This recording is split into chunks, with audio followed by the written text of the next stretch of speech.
नमस्कार, आपके साथ मैं प्रणय उपाध्याय। आप देख रहे हैं अमर उजाला। आज एक और खबर आई जो कि वीडियो की शक्ल में सामने आई। एक और युवा ने अपनी जिंदगी गंवा दी, उसने अपनी जान ले ली, खुदकुशी कर दी और मामला शादी को लेकर जुड़ा हुआ था।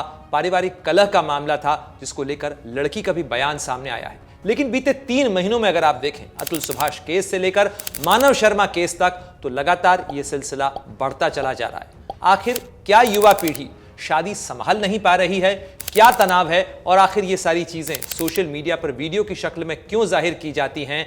आखिर भारत के समाज में शादियों में कहां क्या कैसे गड़बड़ा रहा है, इसी मुद्दे पर करेंगे चर्चा। एक बेहद खास मेहमान हमारे साथ हैं, भारती राखेजा, जो कि साइकोलॉजिस्ट भी हैं, और उन्हीं से जानने की कोशिश करेंगे कि इंसान के दिलो दिमाग में आखिर क्या चलता है, कौन सा वो क्षण होता है जब वो इस तरीके का, यानी अपनी जिंदगी लेने जैसा एक्सट्रीम कदम उठाने लग जाता है। भारती जी, बहुत स्वागत है आपका। और बहुत दुखद और बहुत ही विचलित कर देने वाली खबर है जो इस वीडियो की शक्ल में सामने आई है। काउंटर वीडियो भी सामने आया है उस लड़की का, जिसका कहना था कि मैंने तो बचाने की कोशिश की थी, परिवार वालों को भी बताया था, लेकिन मानव शर्मा को बचाया नहीं जा सका, जैसे अतुल सुभाष को नहीं बचाया जा सका। तो आखिर कहां क्या गड़बड़ है और ये जो ट्रेंड है, आप इसे किस तरीके से पढ़ रही हैं?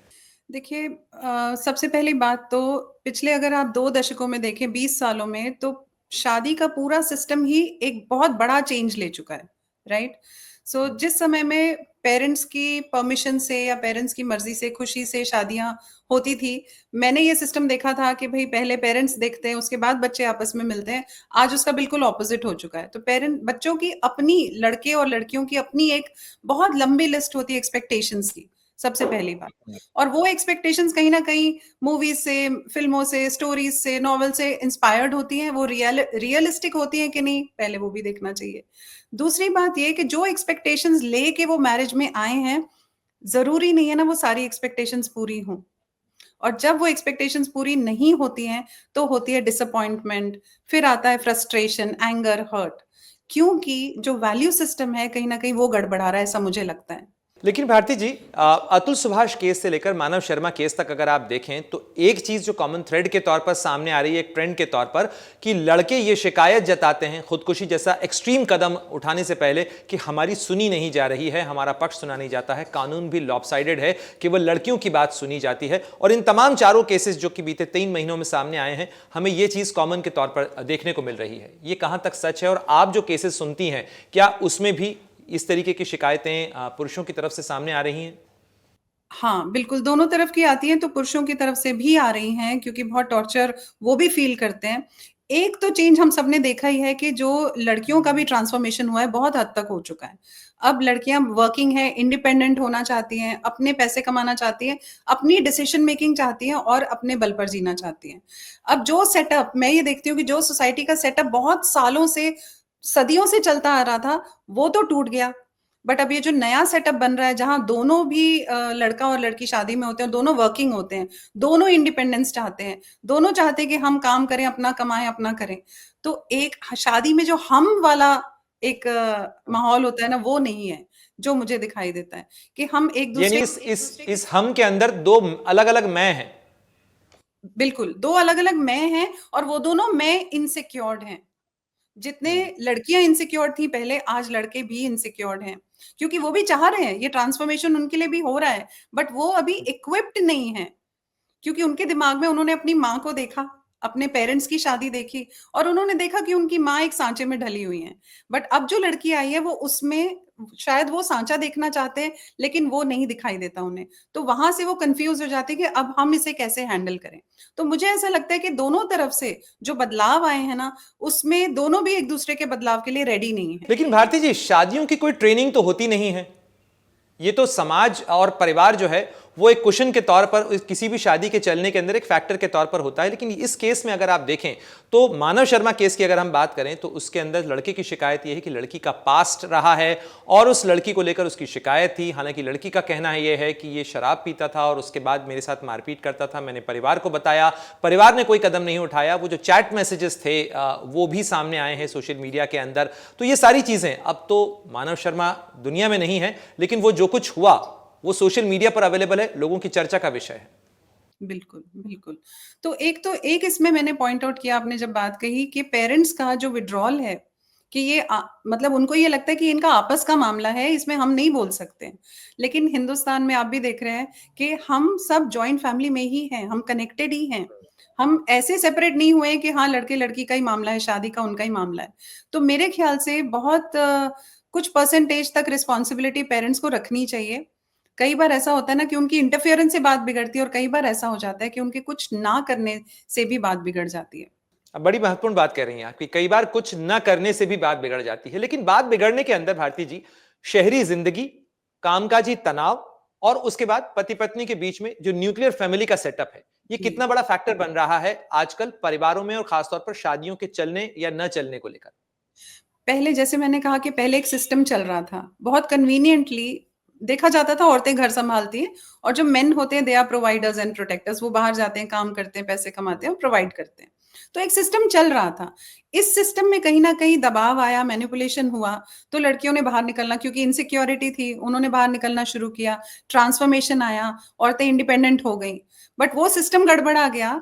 अब दोनों बाहर जा रहे हैं, कमा रहे हैं, लेकिन घर कौन संभाल रहा है? तो जो डिपार्टमेंटलाइजेशन था पहले बहुत आसान था, वो अब कॉम्प्लिकेटेड हो गया है, क्योंकि इक्वालिटी आ गई है ना? सो जो लड़की काम करने जाएगी उसको लगेगा कि मैं भी घर पे डिसीजंस लूं और मैं भी अपना हक चलाऊं, और वो घर पे हस्बैंड भी साथ में पूरा काम करे। तो मुझे ऐसा लगता है कि ये डिपार्टमेंटलाइजेशन के जो पहले था वो आसान था, अब वो कंफ्यूजिंग हो गया है। अब किसी को अपने हम्म। रोल्स, रिस्पॉन्सिबिलिटीज, एक्सपेक्टेशंस पता नहीं है, और सब मर्जिंग होता जा रहा है, बिल्कुल धुंधला होता जा रहा है, और समझ में नहीं आ रहा है कि हमें क्या चाहिए और क्या नहीं चाहिए, कहाँ रुकना है, क्या रिस्पॉन्सिबिलिटीज है। राइट्स सबको पता है, राइट्स, हम्म। हक पता है कि मुझे इक्वालिटी चाहिए, लेकिन रिस्पॉन्सिबिलिटी में भी इक्वालिटी होनी जरूरी है। वहां हम भूल जाते हैं, फिर हम ब्लेम गेम्स में आते हैं, और जहां हम हम्म। ब्लेम गेम्स में आए वो रिश्ता खराब होने के कगार पे आ चुका है। अगर आप हम्म। रिस्पॉन्सिबिलिटी लेते हो तो आप अपने ऊपर काम करते हो, बट जब ब्लेम लगाते हैं तो हम दूसरी पार्टी पे ब्लेम लगाते हैं, और ब्लेम गेम में आया मतलब रिश्ते में हम तो रहा नहीं, अब तो दो मैं हो हम्म। गए हैं। हम्म। तो ये जो मैं के बीच का टकराव है, लेकिन आखिर समाज क्या करे? शादियां जो हैं वो एक सामाजिक कंस्ट्रक्ट हैं, समाज चले, देश आगे बढ़े, उसके लिए शादियां होती हैं, और उसको प्रोटेक्ट करना जो है वो इस समय बहुत बड़ा चैलेंज होता जा रहा है। आप जी, कानून के तौर पर, समाज के तौर पर कहां वो फैक्टर ऑफ चेंज देखती हैं कि वो बहुत जरूरी है, इस पर एक सामूहिक मंथन, चर्चा की बहुत जरूरत है? मुझे लगता है बिल्कुल ठीक कहा आपने कि सामूहिक मंथन होना ज़रूरी है, और सामूहिक मंथन समूह बनेगा किससे? एक-एक इंडिविजुअल से, मैं से, है ना?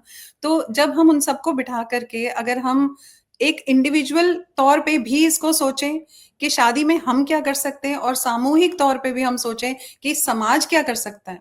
तो वो जो क्लैरिटी, हम पहले लड़कों की ट्रेनिंग पे बहुत बात कर रहे थे कि लड़कियां इंडिपेंडेंट हो रही हैं, लड़कों को ट्रेन करो कि लड़कियां इंडिपेंडेंट हो रही हैं। बट यहाँ लड़कियों की भी ट्रेनिंग की जरूरत है कि लड़कों को टाइम लग सकता है इंडिपेंडेंट होने में। और दूसरी बात ये कि जब आप इक्वालिटी में आगे चल रहे हो कि हम कमाएंगे अपने पैसे, तो आप रिस्पॉन्सिबिलिटी में भी इक्वालिटी दिखाओ ना, क्योंकि कुछ केसेस मेरे पास ऐसे भी आते हैं कि लड़कियों को हम्म। लगता है हम कमा रहे हैं, वो पैसा तो हमारा ही है, और जो हम्म। लड़का कमा रहा है वो भी वो घर पे खर्चा दे क्योंकि वो तो उसकी ड्यूटी है। तो ऐसा नहीं होता है ना। जहां पर हमने राइट्स शेयर कर लिए, इक्वल राइट्स पे आ गए, तो रिस्पॉन्सिबिलिटीज भी इक्वल होनी चाहिए। ये हमें समाज के तौर पे आपने पूछा, पेरेंट्स, समाज, सोसाइटी, ये सामूहिक तौर पे ये ट्रेनिंग भी जरूरी है। तो एक न्यू लाइट में देखना जरूरी है लड़कियों को भी और लड़कों को भी, और उनकी ग्रोथ एंड डेवलपमेंट को। तो बचपन से सबसे भारती जी, पहली सोशल मीडिया यूसेज कितना बड़ा फैक्टर है? और खासतौर पर मैं इस सवाल पर इसलिए भी आ रहा हूं कि क्या ये जो कंज्यूम कर रहे हैं, पुरुष हो या महिला हो, सोशल मीडिया पर जो हम ट्रेंड कंज्यूम कर रहे हैं, कि आप आरोप लगाते हैं लेकिन उसका वीडियो बनाते हैं, एक वीडियो प्रूफ की तरह बना रहे हैं। जाहिर तौर पर मानव शर्मा एक डिप्रेशन के किसी फेज में रहा होगा जिस समय उसने ये एक्सट्रीम कदम उठाया, लेकिन उसका वीडियो बनाया, सोशल मीडिया पर उसको शेयर किया, और उसके बाद उसने ये एक्सट्रीम कदम उठाया। अतुल सुभाष के केस में भी हमने ये देखा, और कई केसेस के अंदर हमको ये चीज नजर आ रही है। क्या इसमें सोशल मीडिया भी एक फैक्टर है? सोशल मीडिया तो बहुत बड़ा रोल प्ले कर रहा है ना, हम देख ही रहे हैं प्रणय, कि सोशल मीडिया से सबसे ज्यादा ट्रेनिंग हो रही है। स्कूल कॉलेज में उतनी ट्रेनिंग नहीं हो रही है, पेरेंट्स से उतनी ट्रेनिंग नहीं हो रही है जितनी सोशल मीडिया ट्रेनिंग दे रहा है। तो सोशल मीडिया पर कहीं ना कहीं फिल्टर होना जरूरी है, क्योंकि बहुत एक्सट्रीमिस्ट थिंकिंग आती जा रही है, चाहे लड़कियों में हो चाहे लड़कों में हो, बायस्ड थिंकिंग आती जा रही है। बात तो ये न्यूट्रलिटी की करते हैं, है ना, लेकिन एक बहुत बायस्ड थिंकिंग आ रही है कि लड़के तो मैस्कुलिन तो ऐसा ही होता है, फेमिनिन तो ऐसा ही होता है, या फेमिनिज्म के लेबल के नीचे जो एक एक्सट्रीमिस्ट थिंकिंग आ रही है ना, वो मुझे भी बहुत कंसर्न है उस बात का कि हमें जेंडर बेस्ड नहीं सोचना चाहिए, हमें इंसान ह्यूमन इसे बेस्ड थोड़ा सा सोचना चाहिए। उदाहरणों से अगर आप समझा सकें, मैं किसी का नाम लेने के लिए नहीं कह रहा हूं, लेकिन आपके पास जो केसेस आते हैं अगर आप उदाहरणों से बता सकें कि कैसे केसेस आ रहे हैं जो आप फेमिनिज्म के नाम पर लेबलिंग के तहत जो एक्सट्रीम एक्सपेक्टेशंस की बात कर रही हैं, ताकि दर्शकों को थोड़ा आसानी हो समझने के लिए। तो एक केस मेरे पास आया था जिनकी शादी को अभी 6 महीने ही हुए थे और बहुत ज्यादा झगड़े होने शुरू हो गए। और वहां भी ऐसा होता था कि जो वाइफ थी उस लड़के की, वो बार बार धमकी देती थी कि मैं सुसाइड कर लूंगी, मुझे फ्रीडम चाहिए, मुझे इक्वालिटी चाहिए। तो लड़के ने कहा भाई ले लो तुम इक्वालिटी फ्रीडम। पेरेंट्स ने भी उनको सेपरेट कर दिया कि तुम अलग से रह लो जाके, ताकि हम बीच में इंटरफेयर ना करें। लड़की के एक्सपेक्टेशंस ये थे कि कमाऊंगी, मैं काम पे मैं जाऊंगी, जो मेरा पैसा होगा वो मैं कंट्रीब्यूट नहीं करूंगी, या करूंगी तो 10-20% करूंगी, बाकी तुम डालोगे घर के खर्च में। और दूसरा एक्सट्रीम एक्सपेक्टेशन ये था कि हर एनिवर्सरी या बर्थडे या कोई भी इवेंट पे तुम मुझे गिफ्ट दोगे, अगर उसने नहीं दिया तो वो नाराज हो जाती थी, मैं तो जा रही हूँ, मैं घर छोड़ के जा रही हूँ, तुम मेरी परवाह नहीं करते हो, तुम मेरी केयर नहीं करते हो। तो आप देखिए डीएनए में तो हमारे ये बैठा हुआ है ना कि हमें नरिशमेंट केयर लव चाहिए, लेकिन यहाँ पर हम बहुत एक स्ट्रिक्ट एक्सटीरियर लेके चल रहे हैं कि हम तो झंडा उठा के खड़े हैं जी, हमें तो इक्वालिटी चाहिए। लेकिन फिर रिस्पॉन्सिबिलिटी में, खर्चों में, जब उस लड़की ने ये दिखाया कि नहीं खर्चों में तो भाई वो तो तुम्हारी ड्यूटी है, तो फिर वो उनका रिश्ता जो है वो बहुत ज्यादा बिगड़ता चला गया, अब वो डिवोर्स्ड है। लेकिन इतना यानी पेन। आप अपने लिए तो लिबर्टी चाहते हैं, अपने लिए तो आप फ्रीडम चाहते हैं, लेकिन सामने वाले के लिए आप बिल्कुल स्ट्रिक्ट एक सांचा है, उसी में उसे फिट होना चाहिए। हाँ जी, ये जो तो दोनों तरह के क्या केसेस आते हैं। क्या क्या जॉब जो बढ़ती हुई जॉब इनसिक्योरिटीज हैं, ये भी एक फैक्टर के तौर पर उभर रही हैं आपके पास जो केसेस सामने आ रहे हैं? क्योंकि अब जॉब इनसिक्योरिटीज दोनों जेंडर्स के लिए एक बड़ा चैलेंज आ रहा है। प्रणय, आज के खर्चे तो ऐसे हो चुके हैं ना कि मुझे लगता है कि दोनों बंदों को कमाना जरूरी है। इसके बिना घर चलाना थोड़ा मुश्किल हो गया है, चल सकता है लेकिन मुश्किल है। तो अगर दोनों अपने म्यूचुअल कंसेंट से बाहर निकलते हैं काम करने के लिए, तो आई थिंक उनके बीच में एक अच्छी अंडरस्टैंडिंग होनी चाहिए, बातचीत होनी चाहिए, कम्युनिकेशन होना चाहिए, क्लैरिटी होनी चाहिए। जहां वो कम्युनिकेशन और क्लैरिटी नहीं होगी, डिफरेंसेस बढ़ेंगे, क्योंकि घर तो दोनों थक के ही आएंगे, और फिर घर का काम जो है वो कैसे मैनेज होगा, बच्चे कैसे मैनेज होंगे, वहां पे क्लैरिटी नहीं है इस जनरेशन को। पिछली तक थी, हमारी जनरेशन तक थी, हमने बच्चे बड़े किए हैं, तो हमें क्लैरिटी थी कि मेरा मेन रोल जो है वो घर पे है और मैंने चूज किया वो। मेरे बच्चे भी आकर पूछते हैं कि मम्मा आपको तो करना पड़ा, मैंने कहा नहीं बेटा, ये हमने चूज किया, मेरे ऊपर कोई प्रेशर नहीं था। आज भी बच्चों के पास चॉइस है, बट वो झंडा उठा के खड़े कि हमने तो जाना ही, हमने हाइपर इंडिपेंडेंस एक टर्म यूज हो रहा है आजकल, ये जी। डीप इनसिक्योरिटी से आता है। तो दोनों में इनसिक्योरिटीज हैं, उसको हैंडल होना जरूरी है। लेकिन भारती जी, ये जो बच्चियां हैं या जो लड़के हैं, ये तो आज की परिवारों से रहे हैं, हम बच्चों को जैसी परवरिश दे रहे हैं उसी अनुसार ये बच्चे शादी के इंस्टीट्यूशन में भी उसी तैयारी के साथ जा रहे हैं। जब आप घरों में बेटियों को ये सिखाएंगे, ये बताएंगे कि आपको किसी की सुनना नहीं, किसी से डरने की कोई जरूरत नहीं, हम बाहर के समाज के लिए उन्हें तैयार कर रहे हैं, लेकिन बाहर के समाज के लिए जो गुण देने की कोशिश हो रही है वो कहीं ना कहीं काउंटर प्रोडक्टिव हो रहे हैं परिवार को चलाने में और फैमिली या शादी के इंस्टीट्यूशन को चलाने में। जी, तो जैसे कि अब ये ट्रेंड है, एक लड़का एक लड़की या एक ही बच्चा होता है, तो सबके लिए बहुत ही प्रेशियस होता है और बहुत ज्यादा फोकस्ड होते हैं पेरेंट्स उसके ऊपर, इवन आफ्टर मैरिज। तो शादी के बाद भी जब सुपर फोकस्ड रहेंगे वो एक एक्सट्रीम है, और बिल्कुल छोड़ देंगे, निग्लेक्ट करेंगे, वो भी एक एक्सट्रीम है। तो जो सोशल मीडिया का इम्पैक्ट है वो सबसे ज्यादा है, पेरेंट्स का रोल उल्टा कम हो गया है, या फिर वो चाहते भी हैं अगर इम्पैक्ट देना तो दे नहीं पाते, क्योंकि इधर से मीडिया इन्फ्लुएंस बहुत ज्यादा है। तो वहां पर या तो पेरेंट्स को भी साथ में मिलके मीडिया को भी लेवरेज करना चाहिए कि देखो ये ट्रुथ है तो ये भी ट्रुथ है, हम वन साइडेड होके नहीं चल सकते, किसी एक जेंडर को फेवर नहीं कर सकते। पास्ट रिलेशनशिप का जो फैक्टर है, वो आपके पास जो केसेस आते हैं, क्या वो अभी भी, क्योंकि पहले के समय की फिल्मों से लेकर ये एक पति पत्नी और वो वाला जो फैक्टर है वो कई बार कई शादियों को खराब करता हुआ नजर आया, और आसपास समाज में भी इस तरीके की चीजें मिलती हैं, लेकिन क्या अभी भी ये एक ओवरराइडिंग फैक्टर है? क्योंकि ये माना जा रहा था कि with the advent of education, exposure, coworkers, जो कल्चर है कोवर्किंग का, उसके साथ ये चीजें बहुत बदली हैं। आपकी नजर में, आपके अनुभव में कितनी बदली हैं? मैं कहूंगी 40-50% तक बदली है। मैंने बहुत सारे बच्चों को देखा है जो मेरे पास भी आए हैं, ओपननेस आई है क्योंकि सब लोग कोएड स्कूल में, कॉलेज में पढ़ते हैं, फ्लिंग्स होते हैं, अफेयर्स होते हैं, बातचीत होती है, दोस्ती भी चलती है 2-3 सालों तक। और आजकल तो ये भी कहा जाने लगा है कि 2-3 बार दोस्ती किसी से करेंगे नहीं तो पता नहीं चलेगा कि हमें कैसा पार्टनर चाहिए। तो हम्म। एक्सप्लोरेशन स्टेज चलती है। तो इस वजह हम्म। से ओपननेस तो आई है, ये बात तो सही है। बट अगर आपकी अपनी इनसिक्योरिटीज हैं, और प्रणय हम यहाँ छोड़ नहीं सकते कि जो हमारा चाइल्डहुड ट्रॉमा होता है ना, उसका बहुत बड़ा हम्म। रोल होता है।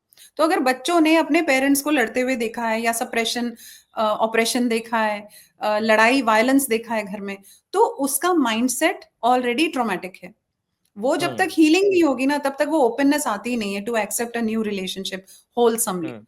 और वहां फिर शादियों में दिक्कत ज्यादा बढ़ सकती है। तो मुझे इसे लगता थोड़ा है सा अगर कि आप एक्सप्लेन करें, कौन से मार्कर्स और कौन से इंडिकेटर्स होते हैं जिसे हम चाइल्डहुड ट्रॉमा के तौर पर पढ़ना चाहिए, और अगर आपको अपने पार्टनर के अंदर वो चीज मिल रही है तो कहां, where to seek that help of a psychologist, और या किसी साइकियाट्रिस्ट की जरूरत अगर जरूरत पड़े तो?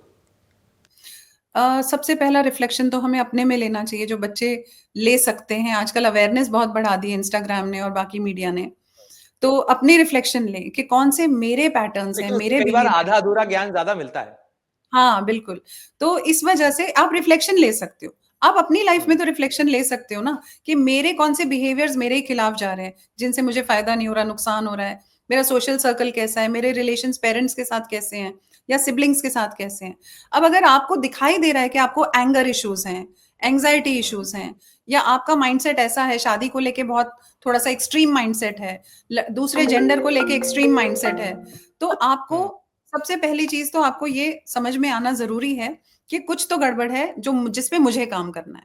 Instead of hmm. ब्लेमिंग, हम पेरेंट्स पे ब्लेम लगाएं कि उन्होंने ऐसा कर दिया, किसी ने ऐसा कर दिया, उससे चलेगा नहीं। आपको रिस्पॉन्सिबिलिटी लेनी है, किसी से एक बार मिलना है। आप बहुत रिसर्च करो थोड़ा सा, और किसी साइकोलॉजिस्ट से या लाइफ कोच से आप मिलो। आप एक सेशन में समझ पाओगे, कनेक्शन बनता है, आपको काफी चीजें पता चलेंगी। और फिर एज रिक्वायर्ड आप आगे सेशंस ले सकते हो टू वर्क ऑन योरसेल्फ। अब वो टैबू भी थोड़ा कम हो गया है कि हम थेरेपिस्ट के पास क्यों जाएं। अब वो भी हम्म। कम हो गया, तो लोग आना चाहते हैं, और अगर कर लें तो बहुत आसान हो जाता है इससे निकलना। दूसरी बात, हम्म। जब आप किसी रिलेशनशिप में जाते हो तो रेड फ्लैग्स देखें।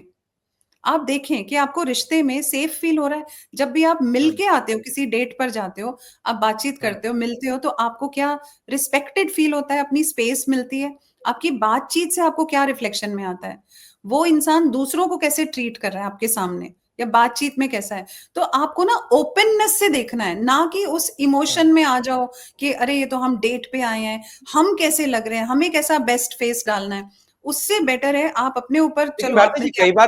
कई बार तो ये चीज होती है कि जब पहली मुलाकात, दूसरी मुलाकात, तीसरी मुलाकात, कई बार व्यक्ति एक कैमोफ्लाज रखता है, एक फसाड रखता है, जी। दूसरों के सामने बहुत अच्छा अपने आप को दिखाने की कोशिश करता है, लेकिन जब आप किसी हुँ, के साथ 24 घंटा रहने लग जाते हैं तो फिर एक हुँ। दूसरा ही एस्पेक्ट, अलग ही फेसेट जो है वो उसकी पर्सनैलिटी का सामने आता है। तो इसीलिए हाँ, मैंने कहा कि इसकी तो कोई ट्रेनिंग नहीं हो सकती। लेकिन आते हैं उस सवाल के ऊपर जिसका जिक्र आप बार बार कर रही हैं, कि लड़कियों के अंदर जो बदलाव देखने को मिल रहा है वो आपको ज्यादा वरीसम ट्रेंड लग रहा है इस समय। ऐसा क्यों कहा आपने? मैंने ऐसा इसलिए कहा कि मैंने कहा एक सिस्टम तो टूट गया। अब ये नया हम्म। सिस्टम जब तक बनेगा ना, तब तक क्लैरिटी नहीं है। तो हम्म। गर्ल्स को भी, लड़कियों को भी ये क्लैरिटी होनी ज़रूरी है कि अगर हम अपने राइट्स में इक्वालिटी का झंडा उठा रहे हैं, तो रिस्पॉन्सिबिलिटी में भी वही करना हम्म। पड़ेगा। तो रिस्पॉन्सिबिलिटी हम्म। भी शेयर करनी पड़ेगी। ठीक है ना? और अगर हम रिश्ते में चलते हुए रेड फ्लैग्स देख सकते हैं, एक मार्कर ये होता है कि आप हम्म। अपने पार्टनर को, या जिसके साथ आप गए हो, उनकी किसी बात को अपोज़ करके देखो। हम्म। आप अपना व्यू पॉइंट जो डिफरेंट है वो रख के देखो। अगर वो इंसान हम्म। कुछ जिटरी हो जाता है, भड़क जाता है, गुस्से में आ जाता है, या फिर एकदम से काटना चाहता है आपकी बात को, तो ये मार्कर है। फिर चाहे वो लड़का हो चाहे लड़की हो। तो हम्म। यहाँ से कुछ हिंट्स हमें मिलते हैं। जितने भी बच्चे मेरे पास आए हैं हम्म। जिनका रिश्ता आगे नहीं बढ़ा, उनको पता होता है कि जब हम कोर्टशिप में थे या डेटिंग कर रहे थे, तो हमें ये मार्कर्स दिखे थे, बट हमने इग्नोर कर दिया। हम्म। तो वो मुझे लगता है यानी इग्नोर नहीं करना चाहिए। हम्म, क्योंकि एंगर इश्यूज के साथ ही जो है वो कई बार ड्रग अब्यूज आता है, कई बार अल्कोहलिज्म आता है, और वो फिर अंदर आने के बाद में जो है समस्या को और बढ़ाता ही है। एम आई राइट? बिल्कुल, बिल्कुल, एब्सोल्युटली। और यही नहीं, बल्कि मेंटल हेल्थ इश्यूज भी दिखाई देते हैं। तो जैसे हम्म। एक केस मुझे याद आया कि जब भी वो डेट पे जाते थे, तो गाड़ी लॉक करने के बाद वो लड़का बार-बार जाके, 10 बार जाके हम्म। वो गाड़ी चेक करके आता था कि लॉक हुई है कि नहीं। अब ये ओसीडी के सिम्पटम्स हैं। ओसीडी है ना? सिम्पटम्स। बट ये नॉर्मल तो नहीं है, तो वो लड़की ने ये एड्रेस किया ही नहीं। हम्म। ये पहले पता चल सकता था बट ये हुआ ही नहीं, तो फिर शादी हुई, शादी में पता चला, फिर 1-2 महीने बाद ही डिवोर्स की बात शुरू हो गई, क्योंकि वो तो लड़का बहुत सिक था। तो ये दोनों तरफ हम्म। से हो सकता है, इसलिए रेड दिमाग से, वही कहते हैं ना कि अगर आप लव अफेयर भी कर रहे हैं, मिलने भी जा रहे हैं, तो अपने दिमाग को hmm. Keep your head at the right place and the heart at the right hmm. Place. लेकिन गलतियां हो जाने के बाद करेक्शन के क्या उपाय हो सकते हैं? आपको ये रियलाइजेशन हो गया that you are in a bad relationship, but how to sort that out? क्योंकि जब डिवोर्स पे स्थिति आती है, जो कोर्ट्स पे जाती है, जो पुलिस में स्थिति जाती है, चीजें बहुत एक्रेमोनियस होती हैं, और फिर सारी चीजें, everything boils down to money, then alumni, और एलिमनी, और उसके बाद में जो सारी चीजें हैं वो रिश्ता, रेस्पेक्ट तो कहीं जाता है, फिर पैसे पे और या लड़ाई झगड़े पे बात हो जाती है, डोमेस्टिक वायलेंस के केस हो जाते हैं, एक्यूजेशन हो जाता है। तो उसको फिर कहां से और कैसे एड्रेस किया जाए? ये ना अलग-अलग केसेस पर डिपेंड करता है। जैसे अगर आपको जाते ही पता चल गया, शादी करते ही पता चल गया कि नहीं बनेगी, साल भर में आपका सेपरेशन हो रहा है, तो इंटेंशन ये होनी चाहिए कि हम दोनों कॉर्डियली सेपरेट हो जाएँ और अपनी लाइफ को आगे बढ़ाएँ। बट ये हम्म। खराबी वहाँ होती है जहाँ इंटेंशन बदल जाती है कि अब तो मेरी शादी हम्म। खराब हो चुकी है, अब तो मैं इसको सबक सिखाऊँ। तो मैं इससे हम्म। पैसे वसूल करूँ, एलिमनी लूँ, इसको बर्बाद करूँ। अगर इंटेंशन हम्म। ये हो गई तो आपकी भी लाइफ खराब है और उसकी भी खराब है। And hmm. लाइकवाइज अगर लड़का भी ये समझता है कि अब तो मैं इसको कोर्ट में घसीटूंगा और 10 साल तो इसके खराब करूंगा, वो भी गलत है। तो इंटेंशन ये होनी चाहिए कि let me B free, let you B free. हम दोनों फ्री हम्म। हो जाएं, अपनी लाइफ को आगे बढ़ाएं और कॉर्डियली सेपरेट भारती हो जी, जाए। अगर नहीं भारत जैसे दुनिया के सबसे बड़े आबादी वाले देश के लिए और हमारी संस्कृति, हमारी सभ्यता, हमारे सामाजिक परिवेश के लिहाज से ये कितना बड़ा चैलेंज बन रहा है शादियों का न चलना, और ये आगे जाके हमारे लिए क्या प्रॉब्लम खड़ी कर सकता है? दोनों बातें हैं प्रणय, मुझे लगता है कि शादी को घसीटना भी नहीं चाहिए।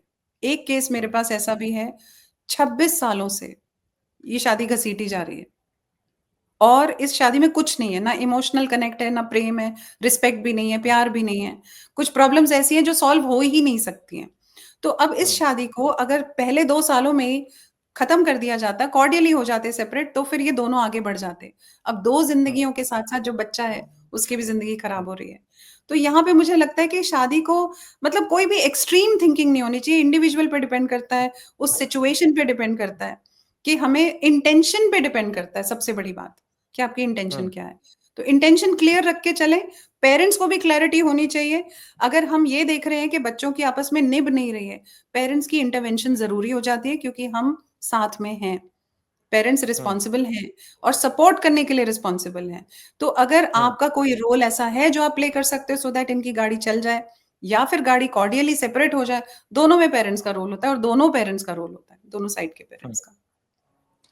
बहुत बहुत शुक्रिया भारती जी, हमसे ये तमाम चीजें साझा करने के लिए, अपने अनुभव और अपनी जो जानकारियां हैं वो हमारे साथ, हमारे दर्शकों के साथ शेयर करने के लिए। और उम्मीद की जानी चाहिए कि ये जो तमाम बातें दर्शक सुन रहे हैं, देख रहे हैं, आपको भी यदि अपनी जिंदगी में ऐसे कुछ मार्कर्स नजर आते हैं तो इन्हें बिल्कुल नजरअंदाज मत करिए। ये आपकी अपनी जिंदगी के लिए भी जरूरी है, आपके साथी की जिंदगी के लिए भी जरूरी है, और साथ ही देश और समाज के लिए भी जरूरी है। बहुत बहुत धन्यवाद।